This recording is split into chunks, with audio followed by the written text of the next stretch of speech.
Welcome to Hustle Rooted, the podcast for real growth mindset and motivation.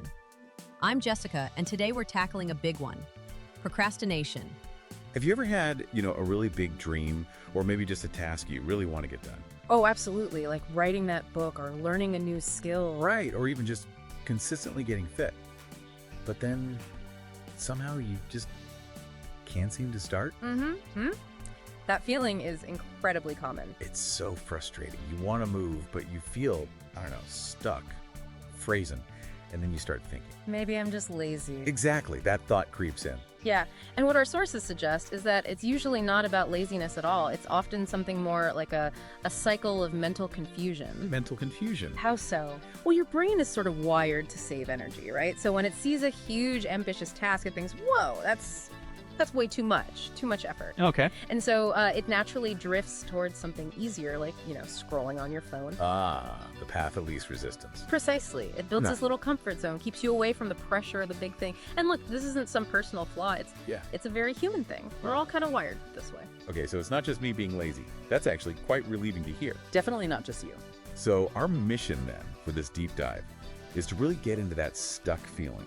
We want to break it down. Understand the why behind it. Yeah, and then give you some powerful strategies, tools based on research to actually get moving. To go from just thinking about it to actually doing it. Right, to break free from that internal battle, that frustration of knowing what you want, but just not starting. So where do we begin? What's the first step, according to the sources? Well, the first big hurdle seems to be just the sheer size of the task itself. The mountain looms large. Exactly. You think, write a book, and your brain just sees this monumental effort. And it panics a bit.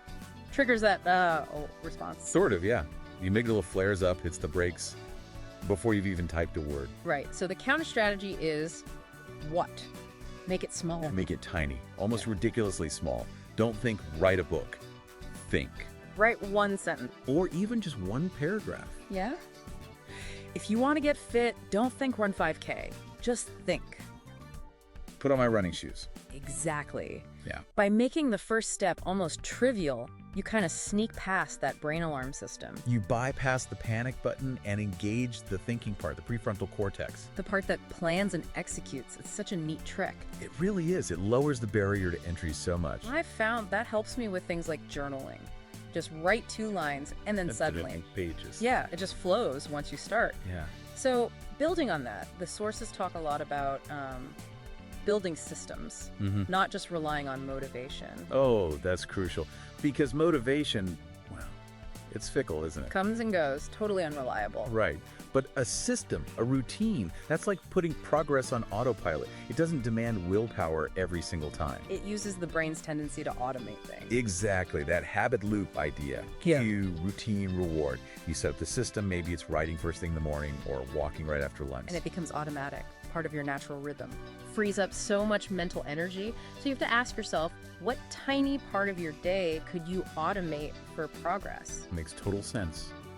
Systems are the reliable structure when motivation, decides to sleep in. Which brings us to another really practical tool the sources highlight, the 2-minute rule. Yes, the 2-minute rule. Love this one. It's all about tackling that initial resistance, the activation energy. So how does it work?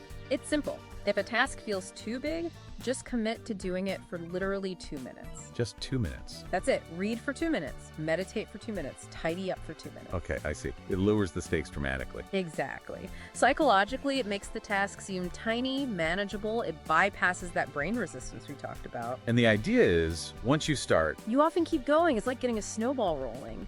That tiny push is often all it takes because the hardest part, almost always, is just starting.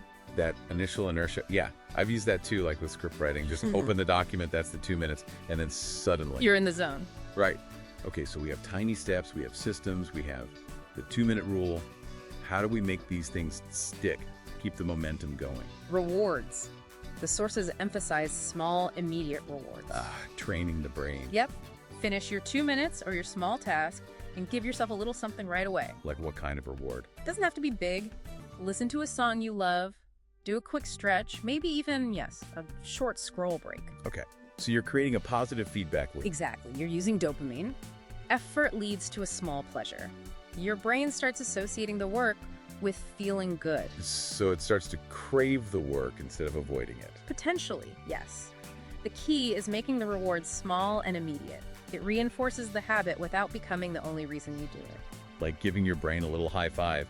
Hey, we showed up. That's a great way to put it. It builds that positive cycle. So, wrapping this all up then, Right. what's the big takeaway for everyone listening? I think the main thing is, successful people aren't perfect. They don't have some magic willpower you lack. Okay, they start. They start again and again and again. They stumble, sure, but they reset and initiate action. That consistency. Built on those tiny steps. Right. That consistency always beats intensity in the long run. Progress, however small it seems, is what truly matters. So if you're listening right now and you're waiting for that perfect moment to start your big thing. Stop waiting! Yeah, our sources are pretty clear. There is no perfect moment. The challenge really is just to take one small step, Today. however tiny it feels. Because that first spark, that little act of just beginning, it has the potential to shift everything for you tomorrow. It's not just about getting a task done, is it? It's bigger than that. It's about changing your relationship with what you're capable of. Redefining your own potential. Exactly. Yeah. So the question to leave you with is, what small start will you make today? And just imagine, how could that tiny ripple change your future? Thanks for listening to Hustle Rooted. If this helped you take even one small step forward, make sure to follow and share it with someone who needs to hear this. Strong roots, steady rise. See you in the next one.